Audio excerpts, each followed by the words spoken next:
20h sur DTV, le journal et ses titres. La plateforme And Gueusseum décrète une grève de 144 heures. Elle exige une indemnité de représentation médicale aux paramédicaux. Pas de reculade avant l'ouverture des négociations. Amour, l'idée d'un deuxième quai de pêche indispose les pêcheurs. Ils sont formels. Un tel projet sur la façade maritime au quartier TFS sonnerait le glas de toutes leurs activités. Coopération 2016-2020 entre la BAD et le Sénégal, 870 milliards de nos francs sont en jeu. Une collaboration fructueuse qui profiterait mieux au secteur privé s'il présentait des projets bancables. Et puis à la découverte ce soir de la cité Avion, la localité se situe en pleine commune de Ouakam. Manque d'infrastructures et insécurité plombe l'essor social des habitants. Ces Ouakamois réclament une brigade de proximité à voir dans cette édition.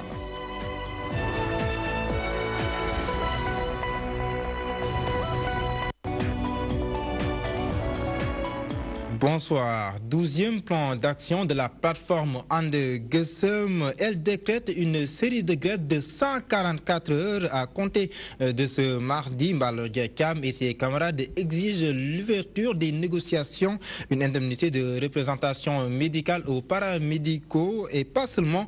And Gueusseum demande au ministère de la Santé d'adopter une démarche sanitaire au lieu d'une démarche médicale pour faire face à la dengue et à la race. C'est un compte rendu et à la rage, c'est un compte rendu de Ndeye Fatim Lo. Elle décrète 6 jours de grève pour exiger l'ouverture des négociations sur le régime indemnitaire, mais aussi pour déplorer le comportement de l'État qui fait dans la division.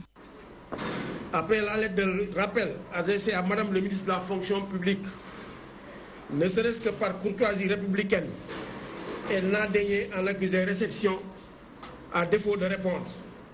Malgré les 96 heures de grève, le gouvernement, en proposant à And Gueusseum d'attendre le partage des résultats de l'étude sur le système de rémunération des agents de l'État, il n'en demande pas moins que certaines catégories socio-professionnelles n'ont pas attendu car ayant été servies avant, consacrant ainsi une rupture d'égalité de traitement des agents et des syndicats. Face au nouveau cas de dengue et d'orage enregistré, And Gueusseum blâme la gestion du ministère de la Santé et de l'Action sociale qui continue de faire dans l'approche médicale au lieu de privilégier celle sanitaire. Devant les défis innombrables pour l'amélioration de la santé des Sénégalais, en lieu et place de prise en charge des problèmes sanitaires, le ministère, de la Médecine et des Affaires sociales continue de faire dans l'approche médicale. C'est pourquoi, au-delà de la dengue et la menace de la rage, nous ne serons jamais à l'abri si le ministère de la Santé et de l'Action sociale ne change pas de paradigme. Approche sanitaire par les déterminants de la santé. Aujourd'hui, le Sénégal compte 1300 médecins pour 15 millions d'habitants. Dans certaines zones reculées du pays, les paramédicaux font office de médecins et pourtant ils n'ont pas droit à une indemnité de représentation médicale. En octroyant une indemnité de représentation médicale à une minorité, bien que méritante, le gouvernement devait penser à cette armée de sages-femmes, infirmiers, assistants infirmiers et travailleurs sociaux qui les représentent et les remplacent à longueur de temps. À maintes occasions, quand il y a eu défaillance, ces paramédicaux sont traduits en justice pour exercice illégal de la médecine et comble de l'ignominie.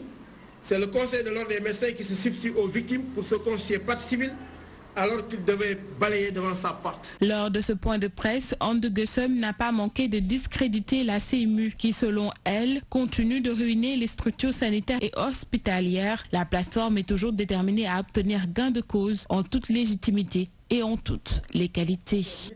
Ndeye Fatim Lo, autre sujet à problème à Hambourg, un deuxième quai de pêche sur la façade maritime au quartier TFS n'est pas du tout du goût des pêcheurs. Ils risquent de perdre le seul site où ils peuvent arraisonner leurs pirogues. Ces acteurs demandent au gouvernement de renoncer à ce projet. À Hambourg, nous rejoignons notre correspondant sur place, Mamadou Diop. La construction d'un autre quai de pêche sur la partie droite de l'actuel quai a soulevé l'ire d'une partie des pêcheurs d'Hambourg. Très en colère, ces pêcheurs disent non à l'accaparement de cette bande de terre.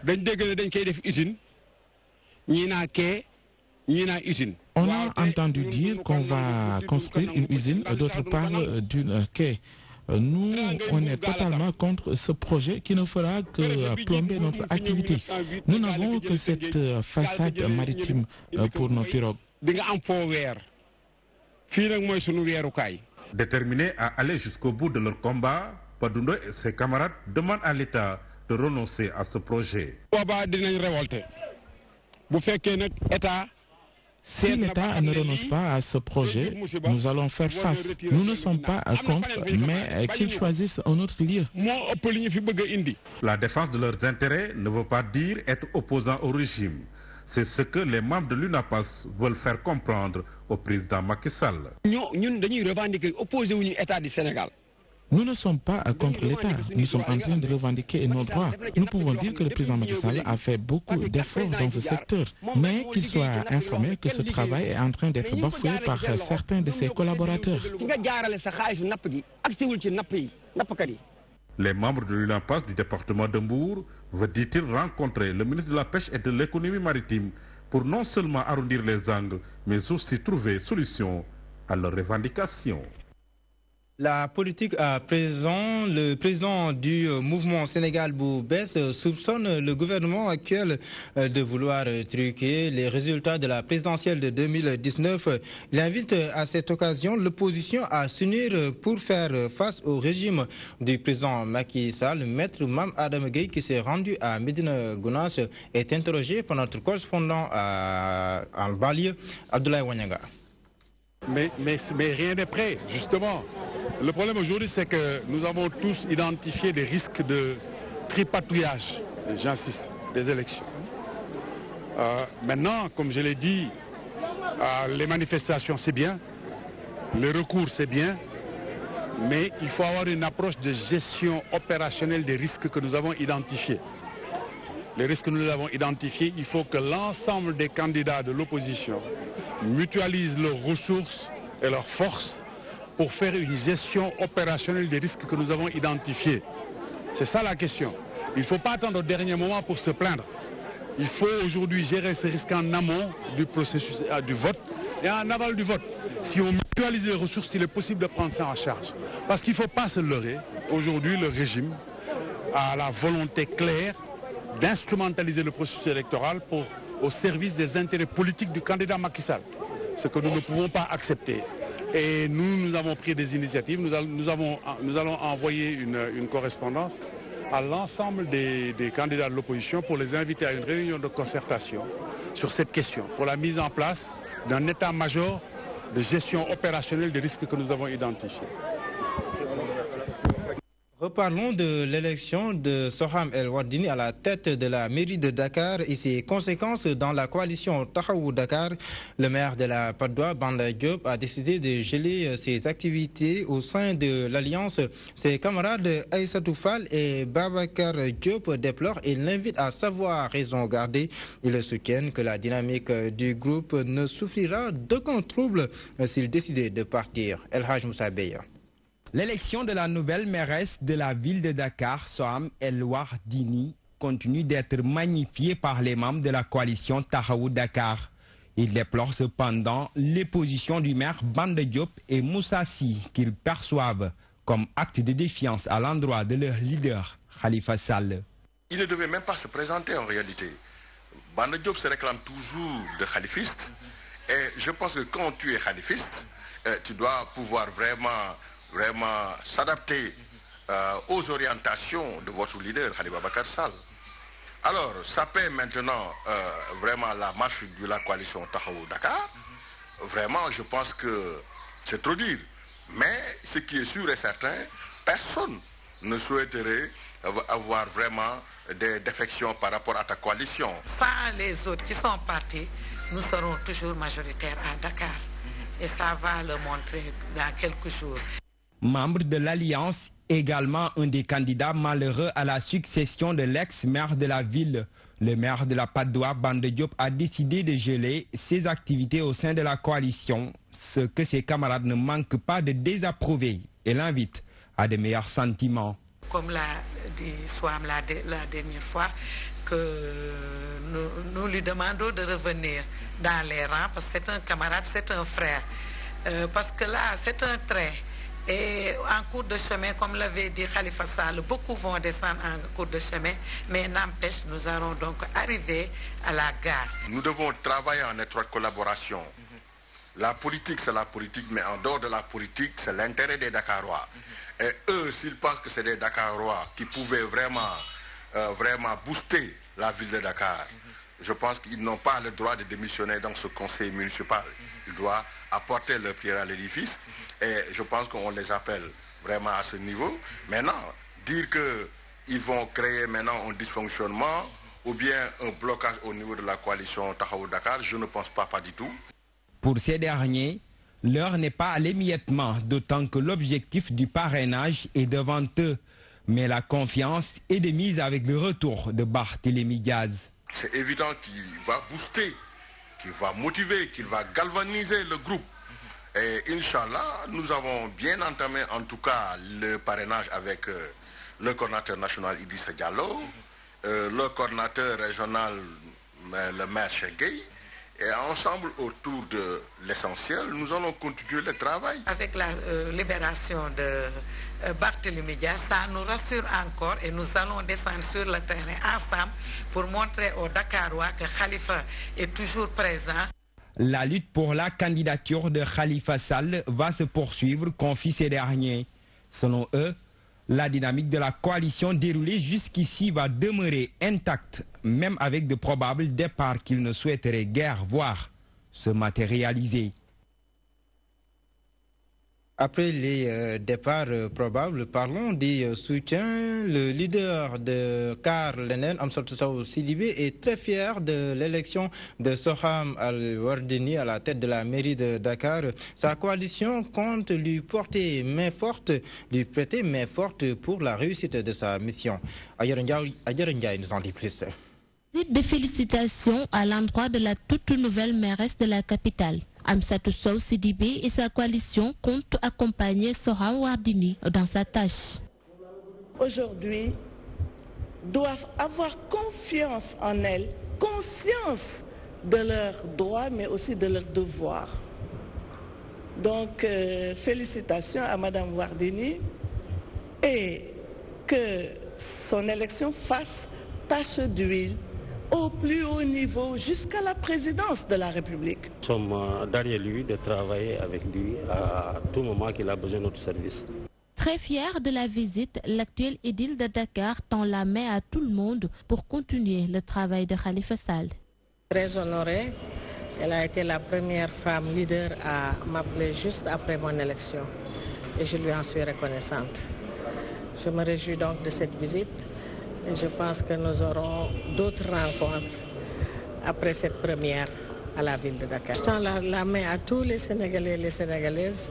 Nous sommes là pour travailler pour le pays et je pense que la main tendue à toute personne désireuse de s'approcher de nous. D'ailleurs, la leader de la coalition encourage toutes les femmes à s'imposer davantage pour avoir une place plus valorisante. Qui constitue, je ne dirais pas peut-être l'épine dorsale, mais une composante fondamentale de la société sénégalaise, en commençant par les familles jusqu'aux institutions les plus larges, doit mener sa partition, participer au plus haut niveau. Donc, cette élection est un encouragement pour les femmes. Élu maire par les conseillers depuis samedi dernier, Amsatou Sow Sidibé a tenu à être la première à la féliciter parmi les femmes et responsables politiques. D'ailleurs, Wardini indique que la mairie est ouverte à tous ceux qui veulent contribuer à l'avancement de la capitale. Que toujours 7e conférence du mouvement national des femmes de la Ligue démocratique, la présidente Khoudia Mbaye a été reconduite à la tête de cette structure. Elle soutient que les nombreux départs n'affectent en rien leur formation politique. La LD prépare son congrès prévu les 13 et 14 octobre prochains. Nous l'écoutons au micro d'Abdoulaye Ndiaye. Il fallait que nous rendions compte de nos activités à l'intérieur des structures mères. Et donc nous devions évaluer aujourd'hui les impacts. Pendant que tout le monde s'attendait à ce que la crise que nous avons passée et un impact sur notre fonctionnement, nous avons démontré que nous avons constitué le socle de pérennisation et de protection de notre organisation. Et aujourd'hui, nous avons parlé du congrès, de notre congrès imminent dans moins de 15 jours aujourd'hui, prévu les 13 et 14 octobre 2018. Et la coalition Benno Bokk Yakaar, à laquelle nous appartenons aujourd'hui, est une coalition qui a démontré son originalité, qui a démontré sa solidité. Et donc, aujourd'hui, en termes de perspective, nous avons dit, nous allons vers le congrès, nous nous réorganisons, nous continuons de travailler à l'élargissement, à la massification de notre parti et nous apportons ce legs-là ou cette contribution, nous l'apportons à la coalition Benno à laquelle nous appartenons, pour laquelle nous allons travailler à élire un prochain président de la République, évidemment, et puis après ça, à travailler également à aller à des locales encore plus forts que jamais. Après la politique, place au projet de développement. Le Sénégal et la BAD ont passé en revue la coopération 2016-2020, riche de plus de 870 milliards de nos fonds. Les deux parties se disent satisfaites de ce partenariat qui touche plusieurs secteurs, notamment celui du transport. Toutefois, la BAD se dit ouverte au secteur privé et lui demande de présenter des projets bancables pour porteurs de développement. Ndaram Touré. Le partenariat qui lie l'État du Sénégal à la Banque africaine de développement est riche et exemplaire. Dans le document stratégie plan quinquennal 2016-2020, 878 milliards de francs CFA ont été décaissés pour accompagner la politique de développement économique et social du pays. La Banque africaine de développement est satisfaite de son partenariat avec le Sénégal et seulement en 3 ans, les performances enregistrées dépassent largement les attentes. Aujourd'hui, le pays parvient à capter les ressources non constitutionnelles, de quoi réjouir les deux parties. La directrice générale du Bureau régional de développement de la BAD salue les performances du Sénégal qui expliquent l'augmentation de leur intervention dans le pays. Nous avons eu effectivement l'occasion de constater que la banque a fortement augmenté ses interventions aux côtés des autorités sénégalaises pour la mise en œuvre de grands projets structurants, et notamment dans le domaine des infrastructures, des transports, de l'énergie. Nous intervenons également dans le domaine de l'agriculture et de l'assainissement. La BAD encourage également le secteur privé à présenter des projets bancables et porteurs de développement. Nous avons par exemple au Sénégal un portefeuille diversifié en termes de secteur d'intervention et de volume qui peut être relativement plus modeste que ce que nous proposons aux autorités. Mais là aussi, nous avons, lorsque nous intervenons au niveau du secteur privé, nous nous reposons entièrement sur la solidité du projet qui nous est proposé. Le ministre en charge du budget invite les différents acteurs à booster les efforts faits afin de rendre plus avantageux ce partenariat. Nous avons également noté l'impérieuse nécessité d'aller vers plus de rigueur dans le suivi et évaluation et de renforcer par tous les moyens le dynamisme que nous connaissons sur le plan de la passation des marchés, mais également sur le plan des décaissements. La BAD se dit satisfaite de la revue mi-parcours de la stratégie qu'elle met en œuvre dans l'accompagnement de plans d'action du PSE. Le Sénégal espère dépasser les objectifs attendus à terme. De Dakar, nous nous rendons à Ziguinchor et nous parlons de l'organisation du Salon international du tourisme et de l'artisanat. Les acteurs économiques de Ziguinchor se mobilisent. L'objectif est de contribuer à la relance du secteur touristique en Casamance. La directrice régionale touristique de Ziguinchor s'en explique au micro de Cheikh Ndiaye.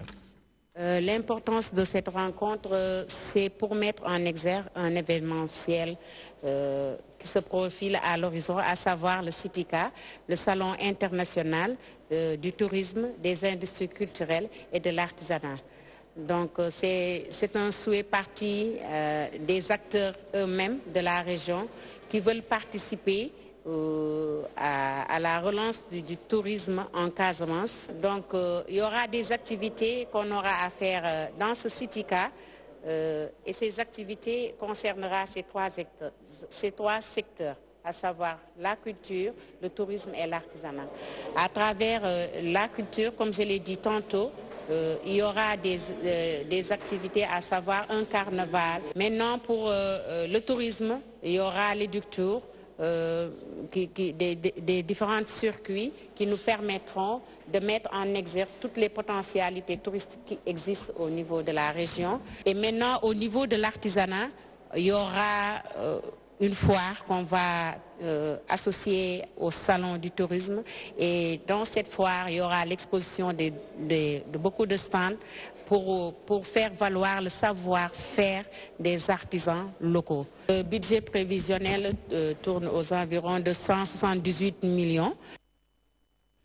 Les jeunes arabisants du Sénégal sont très remontés contre le ministre de la Jeunesse. Ils soutiennent que ce dernier n'a aucune considération à leur égard.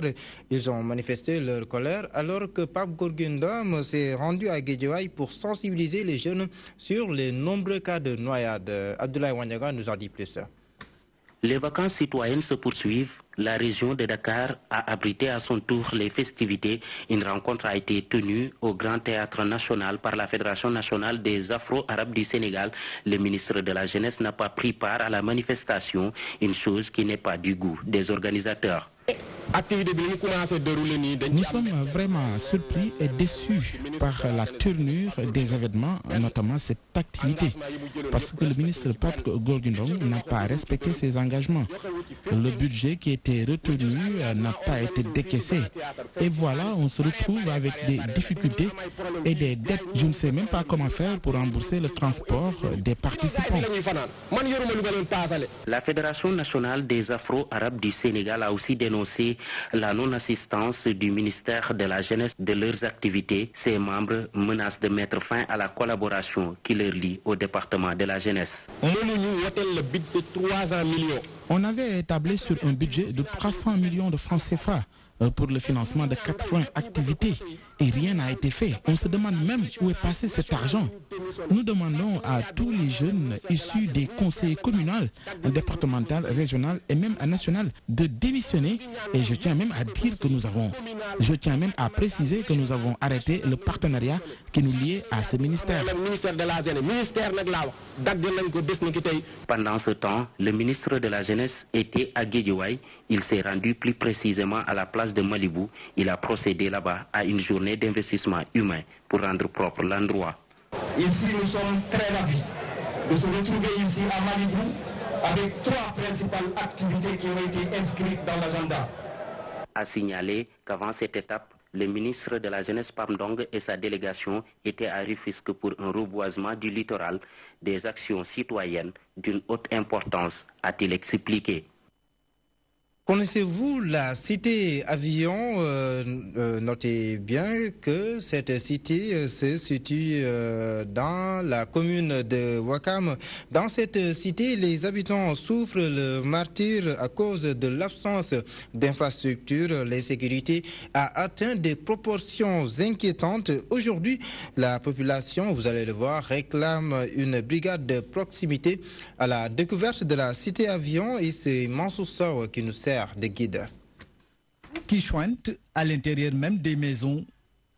Conséquence, une odeur nauséabonde empeste l'air et perturbe le quotidien de ses habitants de cette cité de plus de 50 000 âmes. La cause est à chercher dans l'absence de système d'assainissement adéquat. Cité Avion, assainissement à Moufi. L'assainissement fait défaut à la cité Avion. Nous éprouvons d'énormes difficultés. Les pères de famille vivent le calvaire. amuñu égout assainissement c'est kooku nag mooy suñu problème. Nous avons des problèmes sur le plan d'assainissement. Les maisons n'ont que des fosses perdues. Des pères de famille dépensent chaque mois plus de 25 000 francs CFA. Parce que c'est des trucs qu'on a ouverts sous les bâtiments ndox di ci dugg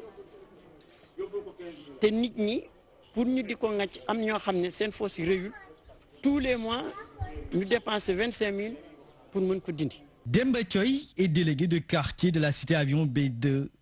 Cet ancien international de football, ayant participé à la CAN Tunis 1965, a déménagé de son Gueule Tapée natal pour s'installer dans cette cité. Une cité qui souffre aujourd'hui de plusieurs maux dont l'insécurité galopante et qui empêche les habitants à dormir à point fermé. Difficulté de collecter des ordures ménagères, insuffisance d'éclairage, et ça aussi, on l'a signalé. Le maire est en train aussi de faire des efforts pour doter certaines rues de lampadaires et de lampes. Il fait des efforts. Pas de marché. Oui. Air de sport Amoud. Nous réclamons une brigade de proximité. Il est vrai que nous sommes une zone gérée par une brigade de gendarmerie, mais vu vraiment la forte densité, quelquefois il est quand même impossible de les interpeller, qu'ils viennent à temps. Et franchement, nous vivons dans la torpeur. Les enfants ont peur la nuit. Nous sommes cambriolés. Il n'y a pas de maison. Toutes les maisons sont presque cambriolées ici. Tout est donc dans l'urgence à la cité avion. Le désenclavement, l'absence d'infrastructures routières, scolaires et même sanitaires. L'édile de la commune, au-delà des autorités compétentes, est ainsi interpellé, a pleinement joué sa partition. Je voudrais interpeller directement M. le maire, parce qu'à l'issue de la réunion qui nous permettait de féliciter, il avait promis que rien ne sera comme avant. Niché dans un espace géographique assez particulier au cœur du village traditionnel de Ouakam, la cité avion souffre aujourd'hui le martyre. Les 50 000 âmes qui se réveillent quotidiennement dans cette cité tirent la sonnette d'alarme sur leur situation précaire. La cité avion et ses mots, un élément de Mansour Sow. Après ces belles prestations au Mondial 2018, l'heure est aux honneurs pour Malang Diédhiou. La municipalité de Guinaki a décerné un diplôme d'honneur à l'arbitre international Malang Diédhiou, qui s'est dit très touché par cette marque de reconnaissance, a confirmé sa retraite internationale pour, dit-il, permettre aux jeunes d'émerger. Malang Diédhiou et le maire de Guinaki sont interrogés par Cheikh Ndiaye. À l'occasion d'une cérémonie de remise du diplôme de citoyen d'honneur que la commune de Guinaki, à travers ce conseil municipal, a bien voulu lui décerner. Ce en présence du sous-préfet de Katava, et nous avons exprimé notre fierté en délivrant ce diplôme, cette distinction à M. Malang Diédhiou, puisqu'il le mérite très bien. Vous savez très bien qu'il vient de nous gratifier d'une très belle prestation à la Coupe du Monde Russie 2018. C'est la raison pour laquelle le conseil municipal de la commune de Guinaki ne pouvait pas ne pas organiser une telle cérémonie pour lui signifier justement toute sa reconnaissance, puisqu'il nous a rendus très fiers. Vous savez bien, je suis inspecteur principal des douanes. Soumis à un statut particulier, je voudrais vérifier avec le maire de la commune pour voir si effectivement je suis autorisé à être, disons, nommé à ce titre. Oui, j'ai décidé d'arrêter l'arbitrage pour permettre aux jeunes arbitres sénégalais qui ont été